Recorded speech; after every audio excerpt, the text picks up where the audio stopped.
What's up, guys? Welcome back to the Steep Stuff Podcast. I'm your host, James Lariello, and today we're going to dive right into a really fun episode. None other than Davide Giardini joins the podcast. You guys might be familiar with Davide with his affiliation as a ski mountaineer for La Sportiva. In addition, Davide works in the marketing group for La Sportiva, so pretty exciting, really fun conversation. We also dive deep into Davide's organization that is known as Boulder Skimo, the ski mountaineering group that he runs based out of Boulder, Colorado. And last but not least, we talk all about Davide's pro triathlete background. The guy has lived a lot of lives. He's a super interesting conversation, and just a really, really interesting character. One thing we do talk about that I'm really excited for is my sponsor, La Sportiva, which obviously, like I said, Davide is a member of, and their marketing group just signed a big deal with Cirque Series to sponsor and be the main sponsor for the Cirque Series going forward into 2025. So we dive really deep into that deal as well as some of the conversations around that. So lots of things to be excited for. Really good conversation. I think you guys are going to take a lot of away from this one. I hope you enjoy it. Without further ado, Davide Giardini.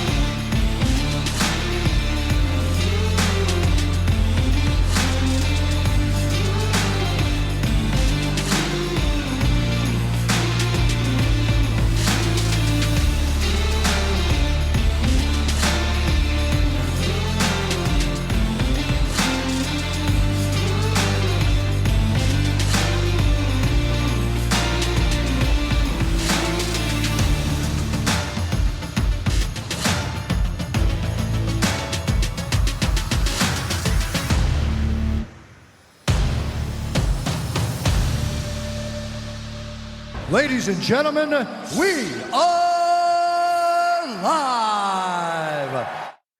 Davide Giardini.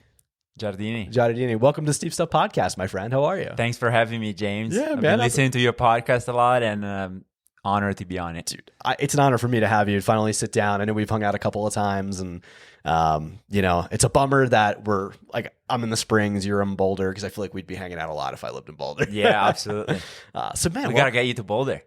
Let's see. I don't know. I don't think I could afford Boulder, dude. It's expensive. Well, listen, welcome to the podcast. For those, so you've lived so many lives in the sport. You've done so many different things.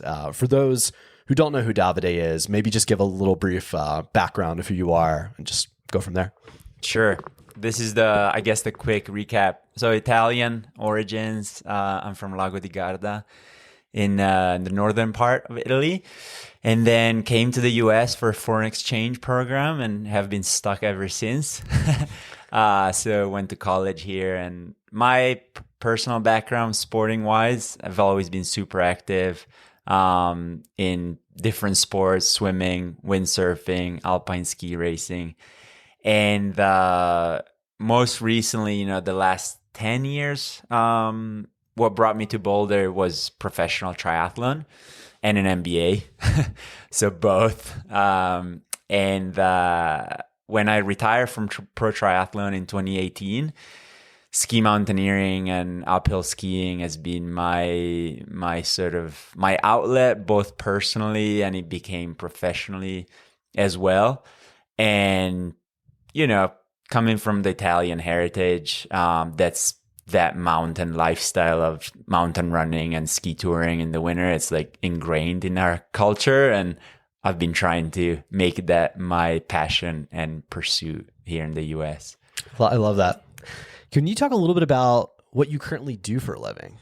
That's how I got to meet you. Yeah, of course. My main job is I work at La Sportiva, specifically for ski marketing and Boulder store activation. So we just opened our first North America store here in Boulder, and of course it's a big deal for the brand. And because my background has been a lot in high level sports, but also in marketing, especially with grassroots face-to-face activations in the community, and to the core consumers, it was like the logical transitions.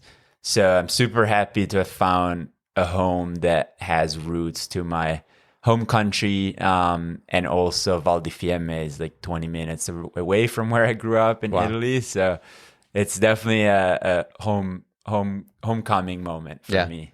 Dude, I love it. And it's what a cool job. I mean, I was laughing the other day because you're like, oh yeah, Friday, I get out at 1:00. And I'm like, you're off work at 1 on a Friday? I was like, dude, can I work at La Sportiva? I don't know, just amazing atmosphere, amazing, just everything. So that's really interesting about your background. So did you go to undergrad in the United States? Like I did, so I did a foreign exchange for high school in Massachusetts, and I ski raced for the academy that I was in. And it was purely for learning, improving my English. And then I got sucked into the US, high school system and applied to colleges and all that. So I did end up going to a school in Rhode Island for a college. Very cool. What was it like for you coming over here from, especially because like, I don't know, we've talked about this. Like I have a lot of family in Italy. That's where my heritage is from. And I've been over to Italy several times and for extended periods, and the lifestyle is just so different. I like it so much better over there, to be honest with you. What was that like culturally to come over in that high school era of your life? Like, was it a big shock for you versus like what it's like in America? Yeah, for sure. The cultures, I feel like couldn't be any different. And of course, there's region specifics, coming from Northern Italy and going to New England, that's certainly been different to, I had a stint in living in Hawaii, so that was very different from then Colorado. So it's hard to certainly make a generic statement, but the two cultures they're definitely very different. With that being said, I feel like I'm in a spot where they're very complementary in both my personal and professional pursuits. Yeah. How do you like Colorado? Yeah, Colorado is great. I lived 2 years in Hawaii, working there. And what part? I lived in just outside Honolulu. Okay. And that's what got me into triathlon. And at the time, it was my first job out of college. And little did I know that I was doing a triathlon every day to get to work. And my colleagues were like, man, you're doing a triathlon every day and you don't even know it. And so when I had to go to grad school, mostly for like immigration stuff, being Italian and so on, it's very hard to remain in the US. Colorado was definitely my top choice for the MBA program. And of course, triathlon at the time, I was, cleaning out at all the races in Hawaii in triathlon. And I knew Boulder, the CU triathlon team was top of the nation. And all the pros at the time trained in Boulder. So that's what originally brought me to Boulder. And I love the mountain lifestyle. Yeah. And although it doesn't feel like a hardcore mountain community, what I like is that the mountain access is close enough that it's not super far. Yeah. And also you have a livability of like all the amenities are here, all the outdoor brands are here, the community is amazing. So at this point in my life, I wouldn't trade it for anything in my life. It's a great place to live, man. I mean, Colorado in general is just amazing, but just the access here is hard to beat. Like there's just, from an endurance athlete perspective, like there's nowhere else in the country really I would ever rather want to be. It's funny. I just got back from Hawaii. I was in Maui for a week and, unfortunately I got sick. I got bronchitis, so I didn't get to explore too much, but I was a little disappointed in the trails. Everybody messaged me after and they're like, oh, you should have done this. You should have done that. But yeah, Hawaii is different. Definitely different. Yeah. Let me ask you this about the triathlon lifestyle. How was that being a professional triathlete? Like, what was that experience like? So what got me into triathlon was the alternative was getting a real job. So that's what drove me every day. Yeah. And that was pre-social media, it was still I became a pro in 2014, and there's a whole qualification standards to race as a pro, which is not super hard to achieve, but then making a living at it was super hard. So we're just making by, but it was definitely a dream. Yeah. Based in Boulder was really awesome. Trying to have the same pro triathlon lifestyle anywhere else, including being back home in Italy and trying to live that lifestyle, was definitely an eye-opener as to how hard it is to make it. Yeah. So Boulder is so conducive to just like training and like having a very solid training block. Just the weather is so nice, the facilities, the trail system, the roads, the gravel cycling. So now I know things have changed in Boulder just because it's gotten more expensive and it's hard to find housing. So I know more triathletes are actually going to Netherlands for training. The Makes second sense, yeah. guy in Kona that won the World Championships this year, the Ironman World Championships, did a big training block in Netherlands, which is up at 2,600 meters, 8,500 feet. Yeah. And then we train down in Boulder. So sleep high, train low. Yeah. And pretty amazing place to train. Dude, there's something to that too. I don't want to get off on like a crazy tangent about that, but there's something to, I wouldn't say so much to the sleep high, but the training, at least at that 5,000, 6,000 foot, I'd say more of the 5,000 foot range. So I live at 7,000 feet. And when I come down to 5,000 feet, I feel like a god. And I would imagine people that live much higher, same thing. You come down and you feel like just the power generation's different. Like, I don't know. I feel so much fitter when I come and train at 5,000 feet versus higher up. Yeah. So it's interesting. So did you know Eli Hemming when you were in the pro scene for triathlon as well? Yeah, so Eli was pursuing the Olympic cycle. Yeah. And it's definitely a cutthroat, super high performance environment because only 2 guys and 2 girls make it. So I think he missed that cycle, and that's when he got into trail running. But I was focused on the 70.3 circuit, so non-draft 70.3 circuit, while he was Olympic distance, draft legal, so Olympic pipeline. And there's definitely a lot of people that maybe are not as much in the spotlight as much as Eli with the UTMB win and so on, that kind of come full circle, whether it's from triathlon or from cycling, from running, that either get into skimo or into trail running, ultra running, and so on. There's definitely more and more kind of like light bulbs that go off in my head. Yeah. And Eli's probably like the one of the prime in the spotlight right now. Yeah. But the segue and the lifestyle, the sports are, they seem similar, but at the end of the day, they're like it attracts the same personalities to these sports. Well, I feel like too with triathlon,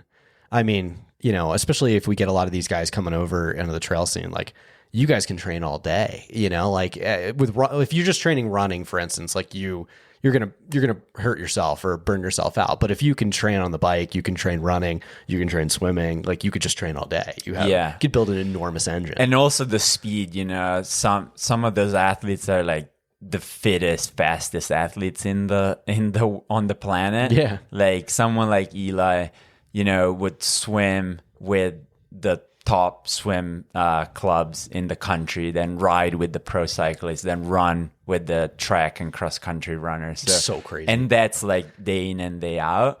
So I think people discount in a sport that's still developing, like trail running. I think that people discount like the years that have gone into that and what speed like these people actually like raw speed they have. Oh yeah. Sub 40 minute 5K, sub 30 minute 10K. Yeah. That type of stuff. Yeah, I wouldn't be surprised. I mean, and the only reason I ask is with Eli, because Eli is my coach. So that was why I was like, I started putting 2 and 2 together, and he had said that Davide, you're his buddy. So that's why I was like, I should ask about that. Really quick. So one of the things you had mentioned was Skimo, something I know you're very active on. Obviously, La Sportiva ski team. you have this organization called Boulder Skimo. Can you talk a little bit about that? Yeah, so Boulder Skimo started 2 years ago as a way of filling a bit of a niche in the marketplace that I would see, and of course giving it a local spin, because living in Boulder, my forte, I feel like, is, you know, bringing people together within the local community. I'm definitely not like a huge big picture thinker, so to speak, although I do follow trends and so on. So Boulder Skimo just started from the fact that Boulder has amazing groups across all sports, endurance sports, and Skimo to me seemed like such a good sport to do in Boulder. Yeah. Like the access is phenomenal, both to ski resorts as well as out of bounds backcountry. Yet nothing really existed, and Boulder is very Eurocentric as far as sports go and culture goes. So I decided to start it, mostly selfishly, to find partners and build a bit of a community around it. And education is huge. I always see such a focus in backcountry skiing and ski touring in America, and especially Colorado, towards avalanche safety, which is of course fundamental. Yeah.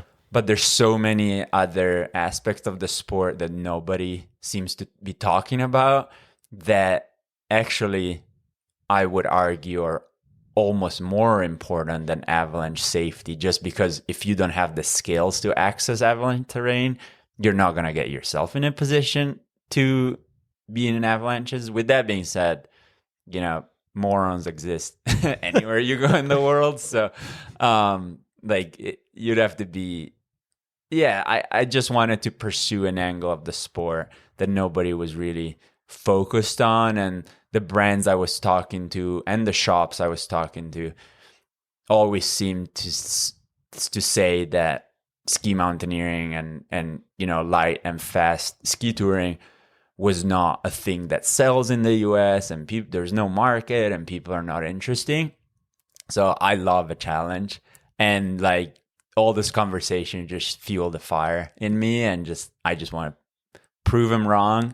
And you know, I'd love that within 2 years the Boulder Skimo has grown to 110 members, paying members, and we have a huge partners network, from gear supporters to shops to other organizations that are related to ski touring, such as alpine ski schools and training peaks and scratch labs, and we have MD as a sponsor for sports and ortho services. So that's amazing. Did you guys just get Mammut or something like that as well? Yeah, Mammut, not to discount, avalanche safety, but you need a beacon, you need a probe, you need a shovel to go ski touring. So, in a way, it's like it's a community network for sure, and we'll see where it goes. But I love people's interest in it, and I'm trying to see what's needed out there in the marketplace. And of course, working at La Sportiva has opened my eyes as to how the industry works and how market trends are created and so on. And of course, being Italian, ski mountaineering has kind of come and gone.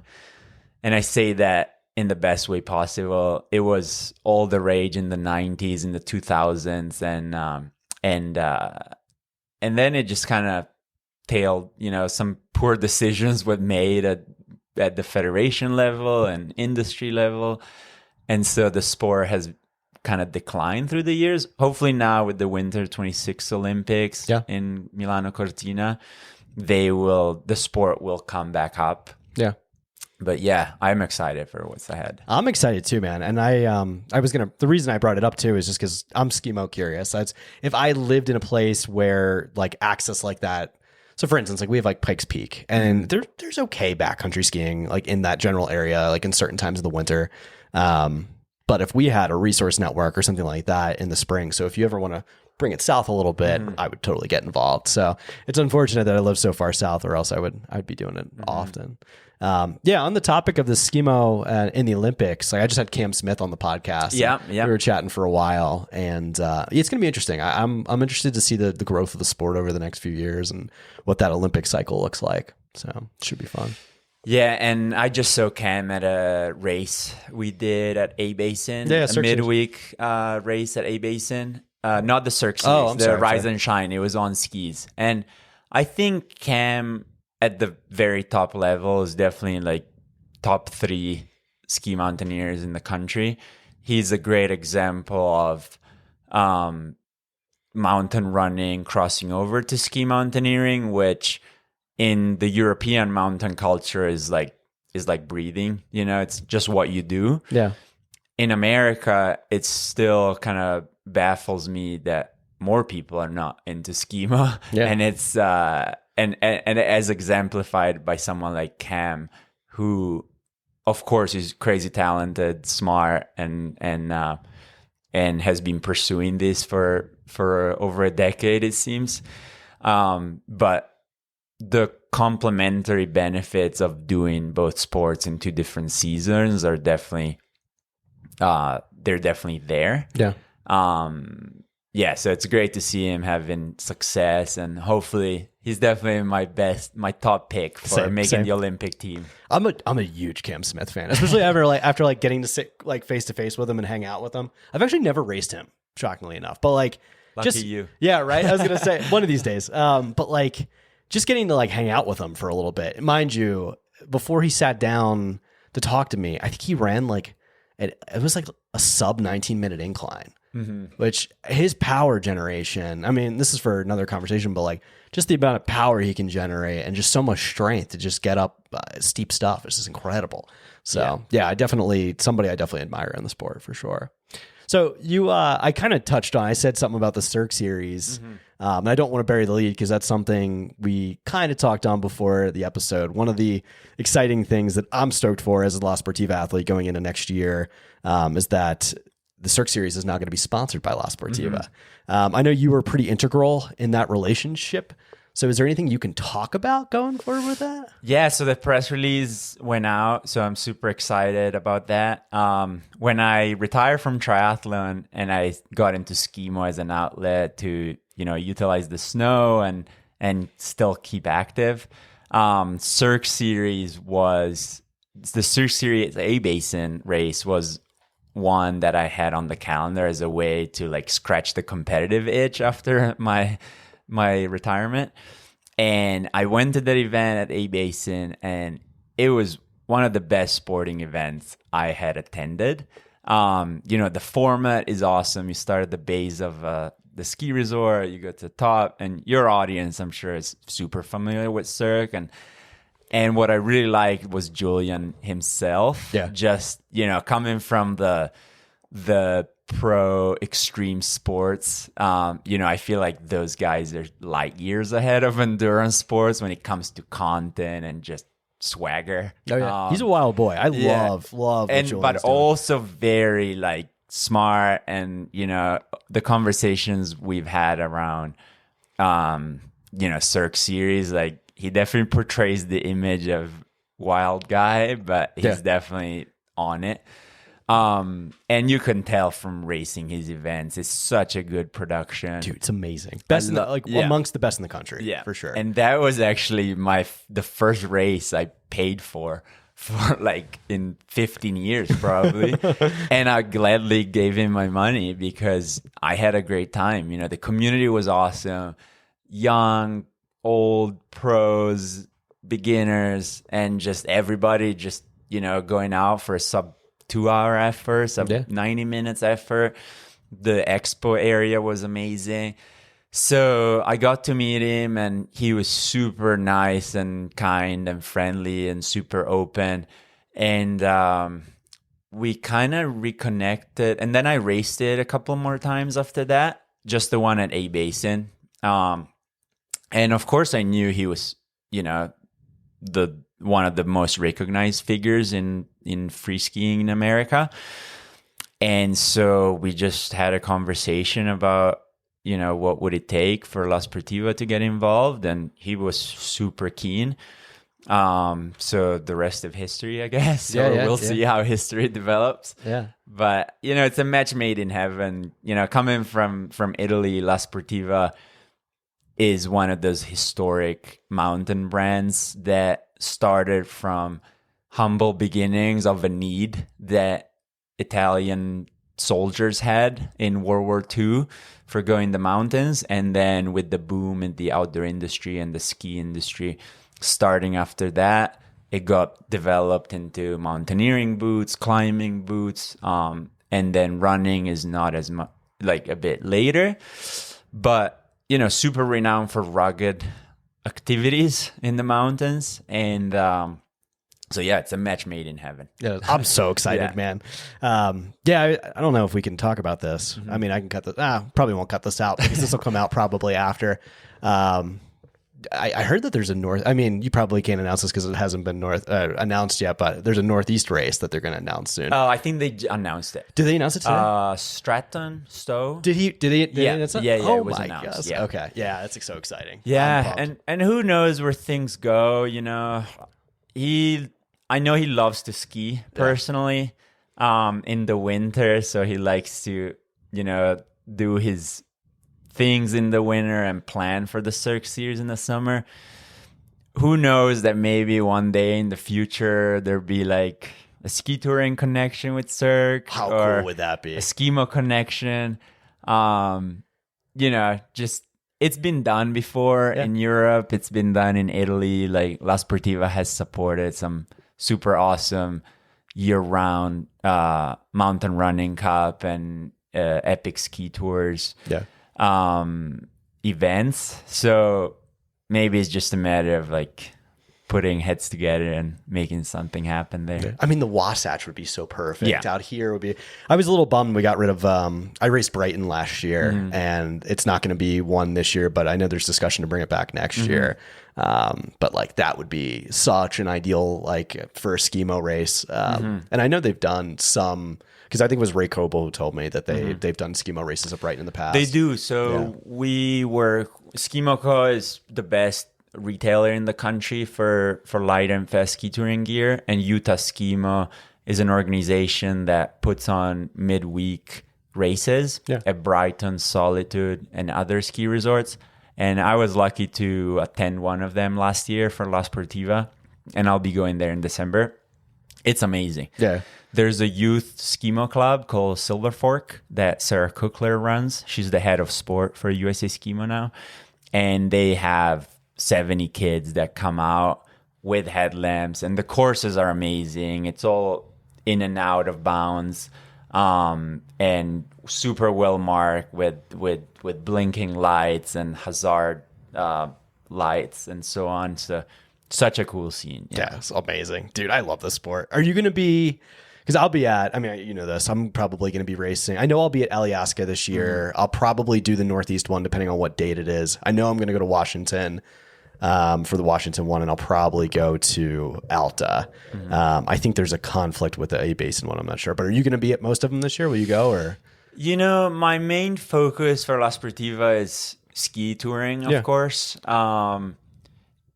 As far as my summer season goes, I'm definitely busy with the Boulder store activations and so on. But as much as I can with the rest of the team, we'll try and have a solid presence there with athletes and media and generally just, show people how cool the brand La Sportiva is. Heck yeah. If they don't already know it.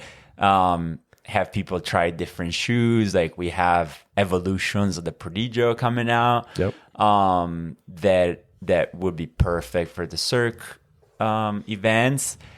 And then, we'll see where the ski touring connection goes in future years. I'm so excited. Well, listen, man, I hate to wrap this up, but I've got another one we're going to be doing soon. So this is not going to be the last one time you and I talk. We'll talk a bunch more.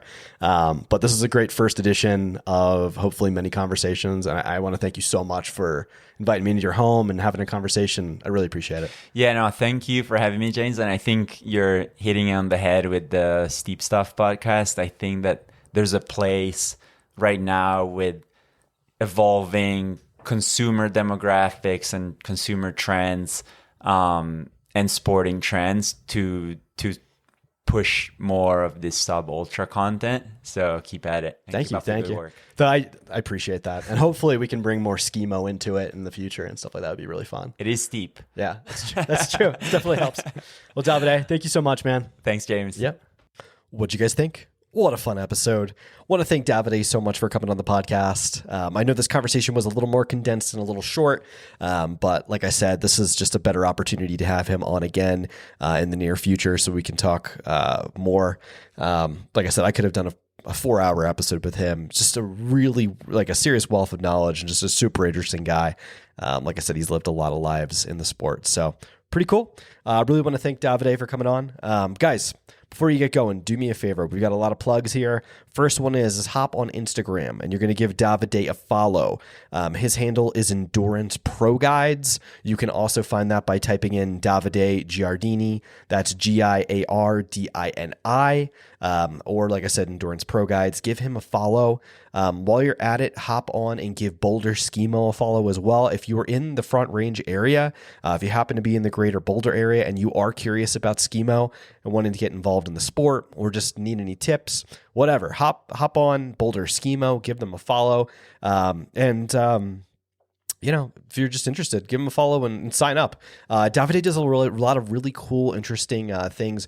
They're partnered with a lot of cool brands. And on top of that, there's a lot of resources. They do all kinds of stuff in the preseason, during the season, at Eldora, as well as A Basin, and then postseason as well as they build into the next Skimo season during the mountain running season. So lots of really cool stuff there, lots of fun resources, and it's just awesome for the community to start to learn more about the great sport of ski mountaineering, especially as it starts to make waves this year ahead of the 2026 Olympics. So guys, I hope you enjoyed this one. Like I said, it's a personal favorite of mine. Looking forward to having Davide on again soon. Have a great rest of your week.